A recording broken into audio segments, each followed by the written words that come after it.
Hello friends, welcome to my YouTube channel Vidyarthi side. This video is presented by me Priya सरकार।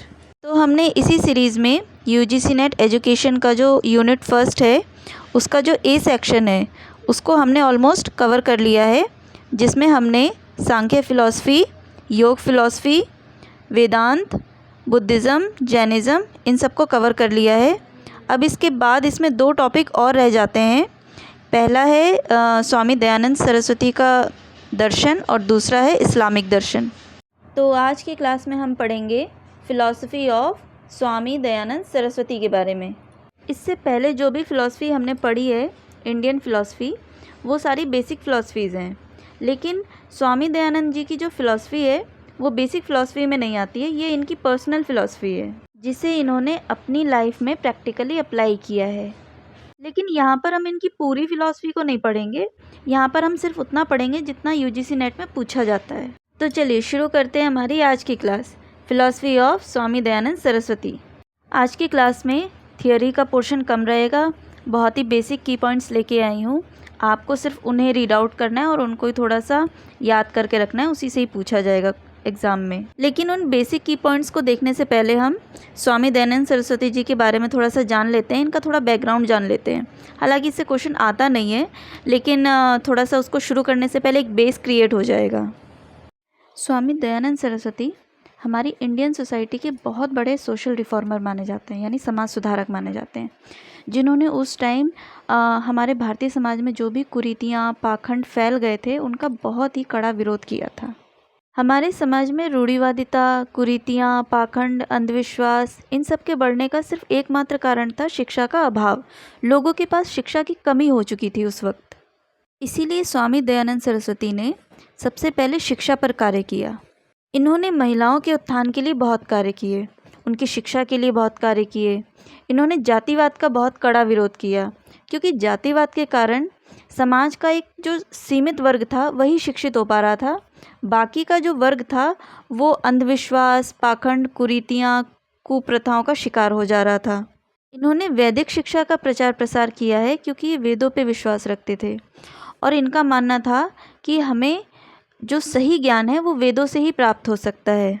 अब जबकि ये खुद एक तार्किक विचारधारा के व्यक्ति थे, इसीलिए इन्होंने वेदों को भी तार्किक रूप से पढ़ना शुरू किया और वेदों का ज्ञान भी तार्किक रूप से ही ग्रहण किया। इनका मुख्य उद्देश्य था समाज में वैदिक शिक्षा का प्रचार प्रसार करना, लेकिन तार्किक आधार पर।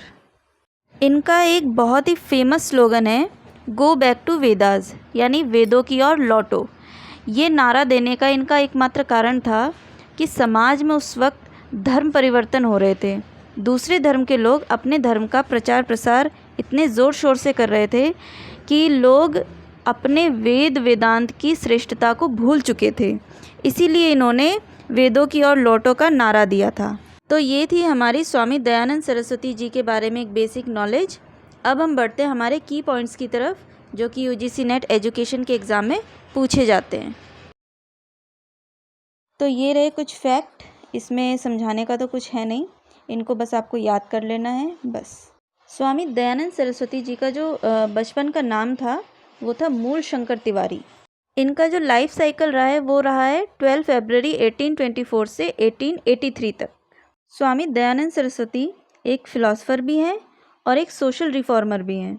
सोशल रिफॉर्मर इसीलिए क्योंकि इन्होंने सोसाइटी के लिए बहुत काम किए हैं, और एक फ़िलासफ़र इसीलिए क्योंकि इनकी अपनी लाइफ को लेकर एक अलग ही फ़िलासफ़ी थी। ये वेदों में विश्वास ज़रूर करते थे, लेकिन वेदों को भी ये तार्किक रूप से ही पढ़ते थे। मतलब वेदों में भी अगर ऐसी कोई बात लिखी है जिसका कोई तार्किक आधार नहीं है तो उसको ये अपने जीवन में लागू नहीं करते थे। इन्हें आर्य समाज का संस्थापक भी माना जाता है, और इन्होंने आर्य समाज की जो स्थापना की थी वो की थी 1875 में मुंबई में। और इनकी एक बड़ी फेमस बुक है, उसका नाम है सत्यार्थ प्रकाश।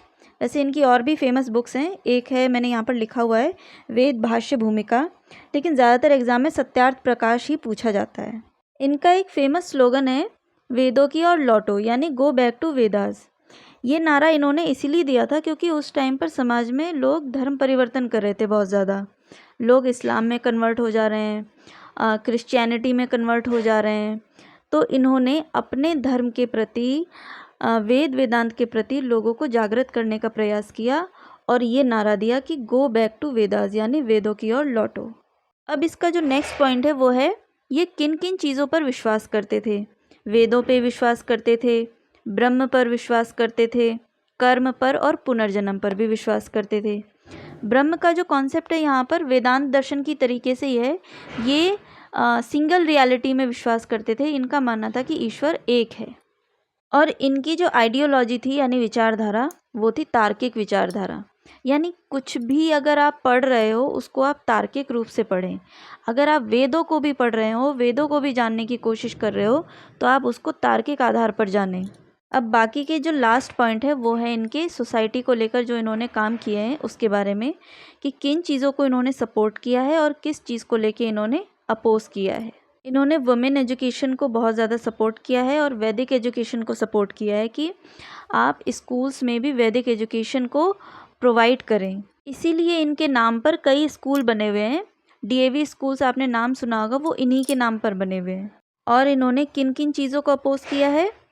आइडल वर्शिप को किया है। आइडल वर्शिप मतलब मूर्ति पूजा का इन्होंने विरोध किया है। कास्ट सिस्टम का विरोध किया है, जातिवाद का विरोध किया है, यानी शिक्षा जो होनी चाहिए वो जाति के आधार पर ना दी जाए, वो सभी के लिए शिक्षा दी जाए।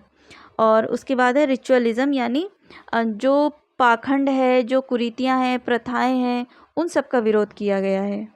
तो यहाँ पर ख़त्म होता है हमारा स्वामी दयानंद सरस्वती जी का दर्शन। आज की क्लास आपको कैसी लगी मुझे ज़रूर बताइएगा। अगर आपको मेरे चैनल की वीडियोस इन्फॉर्मेटिव लगती है तो आप मेरी वीडियोस को लाइक कर सकते हैं, कमेंट कर सकते हैं, शेयर भी कर सकते हैं और मेरे चैनल को सब्सक्राइब भी कर सकते हैं। Thank you.